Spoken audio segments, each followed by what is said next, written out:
Buenas tardes.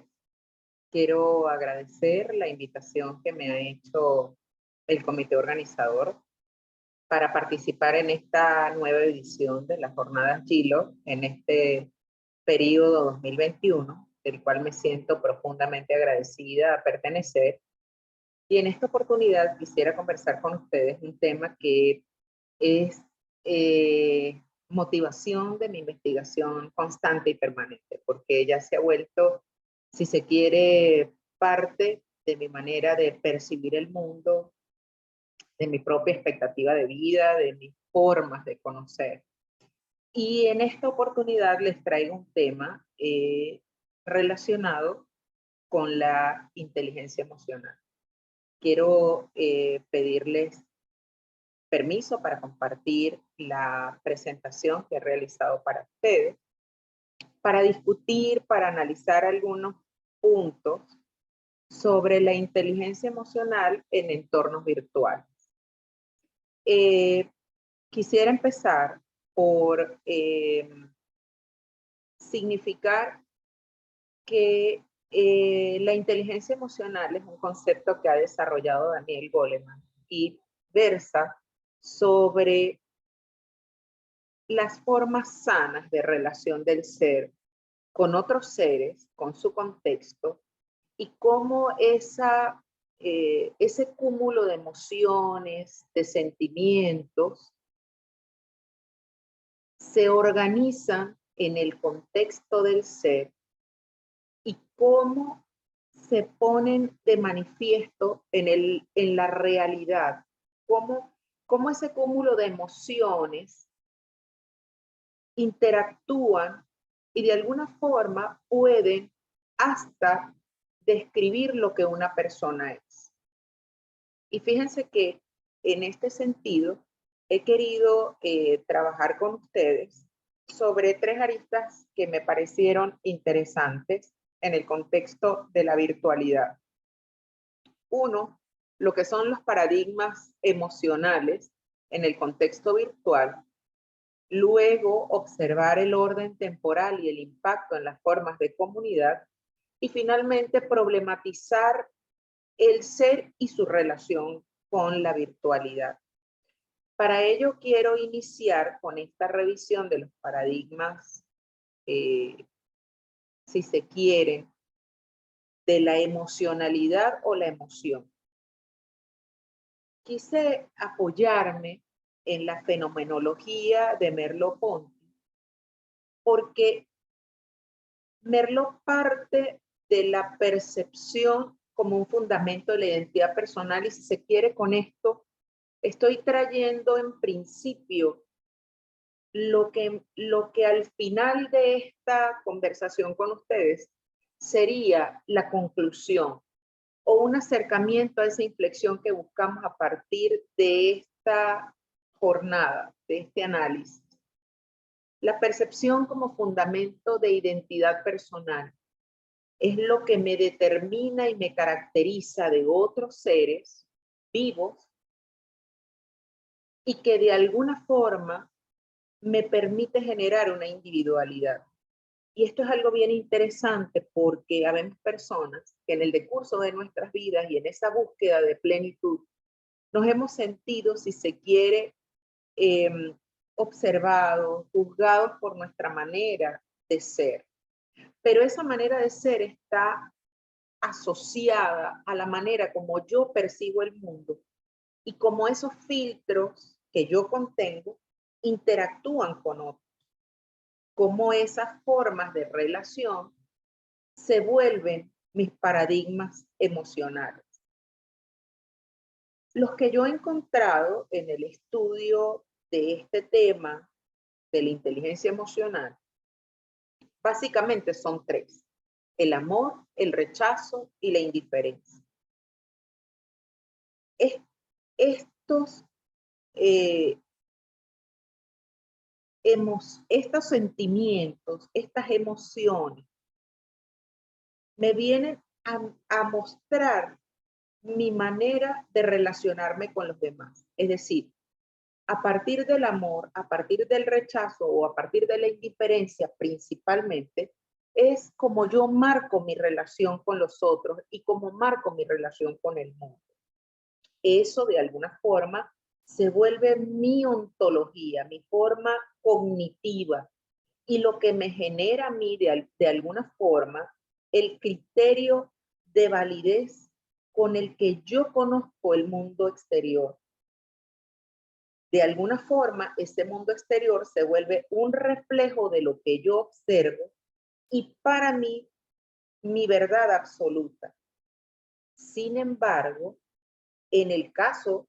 de cada uno de nosotros, objetivamos esa realidad a partir de esa forma de conocer, de percibir, de mirarme en el contexto real. Entonces, adquiero la condición de observador y mi interrelación con el objeto observado me genera ese mundo que yo creo como real, que yo creo como objetivo y que de alguna forma constituye mi manera de conocer. Eso de alguna manera también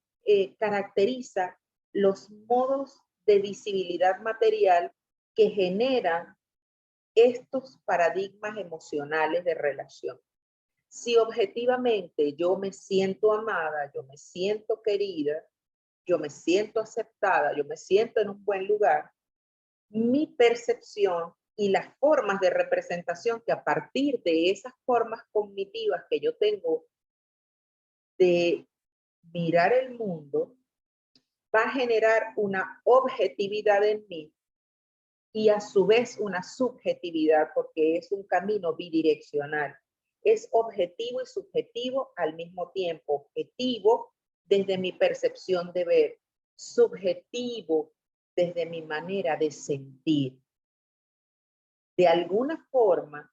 mi manera de percibir esa realidad a través de esa emocionalidad me genera un espectro, un contexto, y lo que en física cuántica se denomina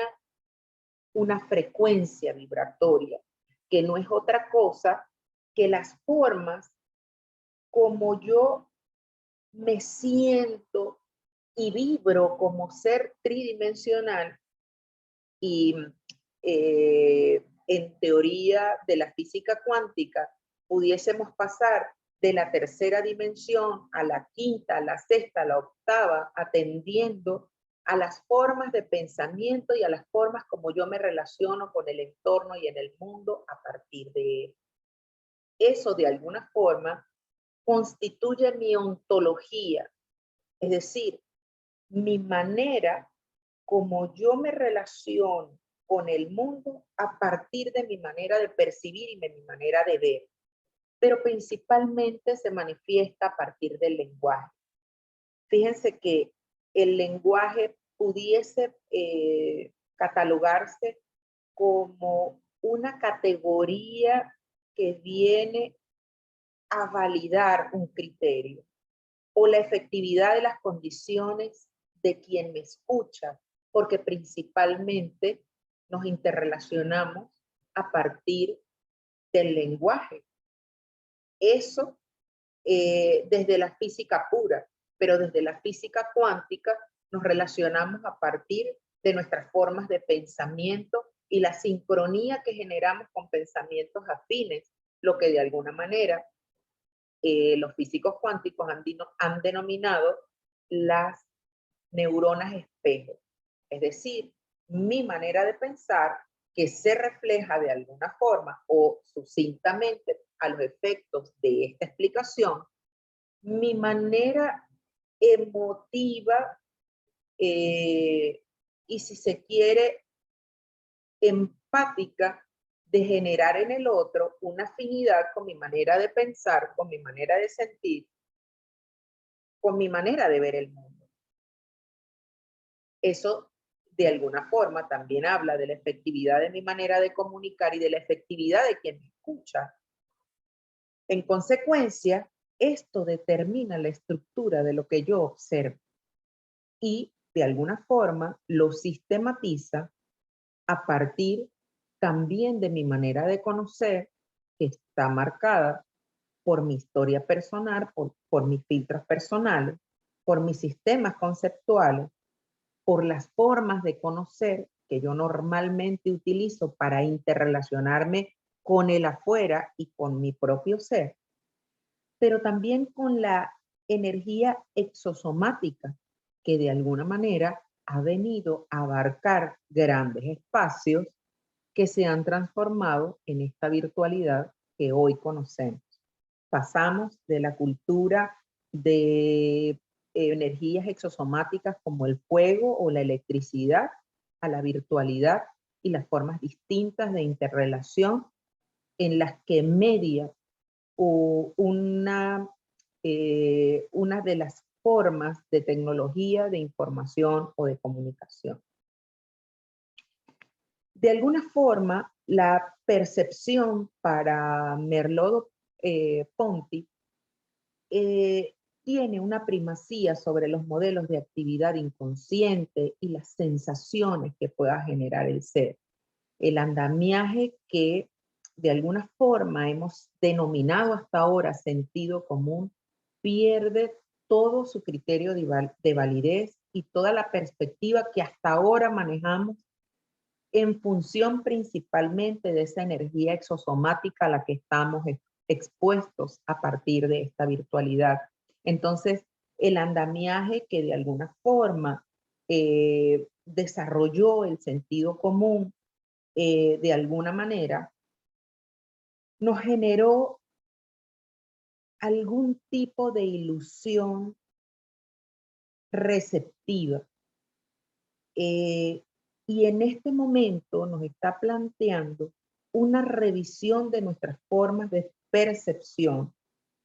porque de alguna forma se está viendo afectado por formas que van más allá de los estímulos a los que normalmente o a los que hasta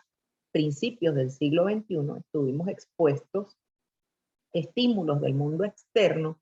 y que de alguna forma entonces nos están sacando de esta visión de absolutez para entrar en una forma de fundamental relativización. Y es por ello que hoy considero que la percepción es un fundamento principal de esta identidad personal que me describe, que me categoriza, que me individualiza. De alguna forma, esto me ha llevado a percibir que la conciencia es conciencia para alguien y que es evidencia de aquello que yo percibo como ser que está en el mundo, como ser que me interrelaciono con el otro, con lo que está dentro de mí y con lo que está afuera. Pero percibir es un proceso que va más allá de lo consciente, llega a tocar las fronteras de lo inconsciente y de acuerdo a Ponty, se sobrepone a lo sensorial, lo que va más allá de la sensación, lo que va más allá de los sentidos. Entonces, esta visión pudiésemos advertirla como profundamente dialógica, porque nos permite de alguna manera dar sentido a lo personal, pero también aquello que se nos ha presentado como universal, porque es lo que observamos. No buscamos representar cada acto percitivo, sino que cada acto de percepción es un reencuentro conmigo mismo. Cada vez que me encuentro frente a un fenómeno, frente a una situación, frente a a un estímulo afuera, es volver a mí para comprenderlo desde la interrelación o el filtro o la modulación que hace mi cerebro o mis neuronas espejo y cómo lo proceso dentro de mí y luego lo manifiesto y lo saco al exterior a través principalmente de mi emocionalidad, de mis sentimientos y luego lo verbalizo y lo contextualizo en un entorno. Entonces el sentido que se produce en esta experiencia que deviene de un mundo relacional se diferencia de lo que hasta ahora se creyó que era un mundo sustancial, por aquello del pienso y luego existo. Entonces debemos comprender que en la actualización que nos ha obligado la virtualidad, la percepción es una renovación de esta energía exomática del siglo XXI, y en virtud de ello podemos señalar que la percepción es básicamente una experiencia sinestésica, una conjunción de sentidos y significados para mí como sujeto perceptor, que constituye mi derecho y mi identidad personal, mi individualidad, y con ello lo que mis emocionalidades generan, que son mis afectos principalmente mirados desde el amor, desde el rechazo o desde la indiferencia. Y con lo cual puede verse alterada mi conciencia, la complejidad del ser que soy y mis memorias encriptadas, mis memorias inconscientes y aquellas que se reflejan a partir del otro. Entonces, quizás la conciencia, a los efectos de este estudio que les estoy presentando, surge como una relación integral entre lo que hace mi cerebro, mi organismo y el medio ambiente al que soy sometida, y que en este estudio es el ambiente virtual, es lo que la virtualidad está trayendo a mí, es lo que la virtualidad me permite percibir como sujeto cognoscente en una relación dinámica en la que mi cerebro funge como un modulador, principalmente a partir de las neuronas espejo que me permiten interrelacionarme de una forma empática con lo externo. Por eso debemos afirmar también que percibir no es solo una condición de lugar. La percepción también es un modo de ser, dada la relación que nosotros tenemos con el mundo y nuestros intereses particulares. Es por ello que también entonces debemos conversar sobre el tiempo o el orden que en esta virtualidad se genera a partir de la temporalidad. Nos encontramos con algunos obstáculos generalmente de orden epistemológico, porque aquí estamos testeando teorías, estamos problematizando teorías que hasta ahora fungieron como una realidad contextual. Y nos encontramos con algunos obstáculos fundamentalmente por la valoración ideológica que desde el positivismo tienen las percepciones y lo que la fenomenología es a la luz de la ciencia, pero que desde el punto de vista filosófico y en la rigurosidad del análisis que en este momento estoy presentando para ustedes, nos lleva a preguntarnos, nos lleva a cuestionar lo que hasta ahora creímos que era una relación lógica de tiempo y espacio. Y entonces nos miramos en un tiempo histórico, ahora, a partir de las memorias encriptadas, a partir de los sistemas de familia que me preceden, a partir del contexto social al que pertenezco y al que también me adoso a partir de la virtualidad. Y tenemos el tiempo real, que es el de la tercera dimensión, en el que nos movemos, en el que obramos, si se quiere, con la materialidad del cuerpo físico, pero nos encontramos con una realidad que nos arropa, y es el tiempo virtual, el tiempo digital, y nos crea una forma de ficción con una gran facilidad que nos desdibuja las fronteras entre lo real, lo imaginario, lo material, la imitación y las formas del soporte material, que de alguna forma nos pone a mirar lo que es semejante y lo que no es semejante. Y este orden, si se quiere, anacrónico, al que nos tenemos que someter. Con ello surge para mí lo que Aristóteles denominó el fatos. El fatos que principalmente es una crítica artística utilizada para referirse a la emoción que se presenta en una obra de arte y que despierta en aquel que la contempla, en aquel que la observa, sensaciones similares a lo que esa obra, a lo que ese arte representa para él. Entonces, es, si se quiere, una apelación a la emoción de aquel que observa, del público, y su empatía a los sentimientos que reciben en el artista, en quien presenta la obra. Y lo que hay en ese artista, lo que hay en esa obra que él maneja, que él presenta, que él muestra. Entonces, nosotros estamos en esta virtualidad sometidos a unas categorías de viralización que ha transformado las relaciones humanas y nos están obligando a recodificarlas. Nos obligan a mirar nuestros afectos fundamentalmente a partir de una producción visual inscrita en la red o armada con conciencia para generar ese impacto en mí y para generar la repetición de esa historia. Y eso se inscribe en mi inconsciente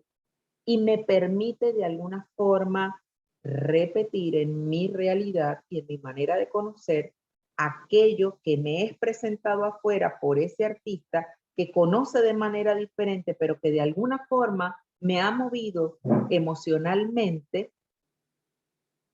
para hacer mía su emocionalidad. Entonces, la experiencia que nosotros habíamos tenido de relación con el entorno se altera con esta realidad virtual, porque está alterada a partir de lo que se ha denominado la realidad mediática. Entonces, cabe en este momento generar para todos una problematización del texto y del contexto. Principalmente porque la teoría que quisiera rebatir hoy es que los humanos somos seres lingüísticos. Fundamentalmente, y que ha sido el lenguaje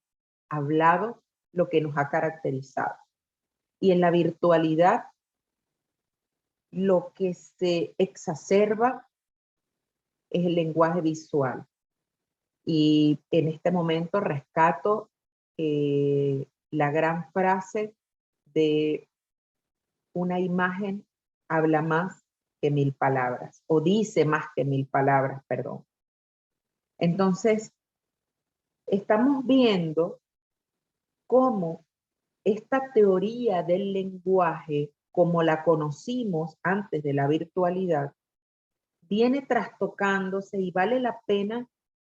que las desmontemos, que la problematicemos, que la analicemos hasta qué punto nosotros seguimos siendo seres lingüísticos o hasta qué punto la sensorialidad se está volviendo el lenguaje virtual. Ese fatos que me lleva a mutar mi emocionalidad y generar a partir de mis neuronas espejos la empatía con aquel que quiere transmitir. Pero surge entonces así el individuo anónimo. Es un nuevo régimen de visualización o de visibilidad del ser. ¿Y por qué hablo de anonimato? Porque la virtualidad nos permite escondernos detrás de máscaras de seres que quizás en nuestro inconsciente quisiésemos ser. Quizás deslastrarnos de la emocionalidad de no amor, de la emocionalidad del rechazo, de la emocionalidad de lo indiferente que ha podido ser el contexto conmigo, y surgir y entrelazarme como un sujeto visible, pero inspirado en una idea que se expresa en las formas de tecnificación, de las formas de comunicación que tuvimos hasta ahora, en la tecnificación del lenguaje. Entonces, estamos mutando a una sensibilidad que nos ha movilizado a una ficción de imágenes o técnicas de escena pública que se ha, si se quiere, desarrollado en una lógica distinta de crecimiento y alcance. Y entonces ahora formamos unas comunidades que dejaron de ser ciudad, que dejaron de ser territorio, que dejaron de ser familia, para volverse las comunidades virtuales de aquello que se asemeja a lo que yo siento, de aquello que se asemeja a lo que yo conozco y aquello en lo que yo me siento reflejado. Pero cuidado, me siento reflejado a partir del amor, del rechazo, de la indiferencia. ¿Cuál de estas emociones está moviendo esta virtualidad? Entonces, este individuo anónimo, este yo, se inscribe en unas formas de virtualidad y de ficción que están conformando una estética sobre un modo de visibilidad que revoca todas las formas tradicionales de representación que tuvimos hasta ahora o en los modelos clásicos de la palabra, de la oratoria, y que viene a inscribirse en la dimensión de lo sensible, de mi manera de sentir el mundo, de mi manera de percibir el mundo. Y con ello se genera esto que he denominado la gerencia de la emocionalidad virtual. Esto que se ha enredado en una proyección real de lo que Goleman denominó inteligencia emocional en el contexto virtual, que es completamente distinto al contexto que analizó Goleman. Goleman analiza la percepción del ser a partir de la sinestesia, de la sinestesia, perdón, de la observación, de la escucha, de la kinestesia, de la relación humano-humano. Pero en este momento yo les estoy hablando de la relación humano-máquina, humano-cerebro,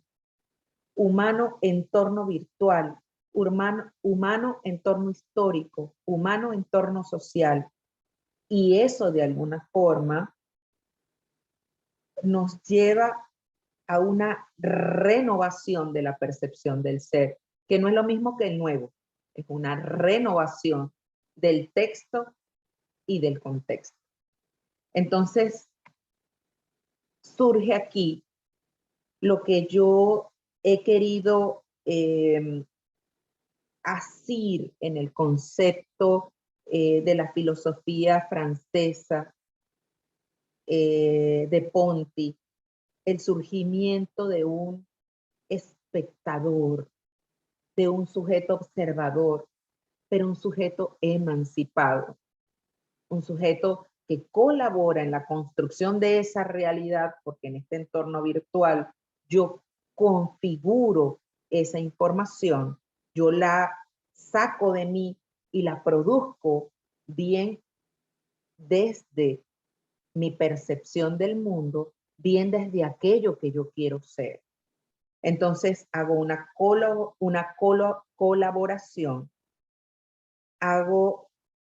una mimetización mía con la máquina, con la imagen, con el lenguaje virtual,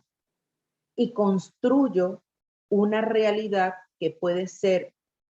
o que tiene una dialógica unipersonal, o puede ser también pluripersonal cuando yo la expongo, la exhibo y utilizo un lenguaje que de alguna forma genera una emocionalidad en el otro, una empatía con mi manera de ver el mundo y logro manipular la emocionalidad de ese otro a partir de mi manera de ver el mundo y esta forma de comunicación que la virtualidad me permite a través de la repetición de una realidad que es mía y que comparto con el entorno. Entonces las redes pudieran exacerbar mi realidad, pudiera sobrepasarme, pudiera excederme, pero al mismo tiempo me necesita. Y entonces genero una relación dialógica de me necesitas y te necesito, porque aquellos aspectos de mi ser que yo no he logrado conquistar desde mi realidad personal, las voy a conquistar en mi realidad virtual y mi alter ego de alguna manera va a encontrar un espacio para proyectarse al mismo tiempo. Entonces puedo dejar que esta virtualidad me utilice. ¿Y qué les parece si a partir de ahora pudiésemos hablar del percibo, luego existe? Gracias. Gracias por escucharme. Gracias por darle cabida a esta forma de percepción del ser y lo que en este momento quisiera convocar a su inteligencia emocional en contextos virtuales. Gracias al equipo organizador, gracias a mis compañeras, a mis compañeros, al profesor Fran Rivas y a las personas que hacen parte del GLOC, que me permiten también vibrar y construir una realidad distinta junto a ustedes. Muchas gracias.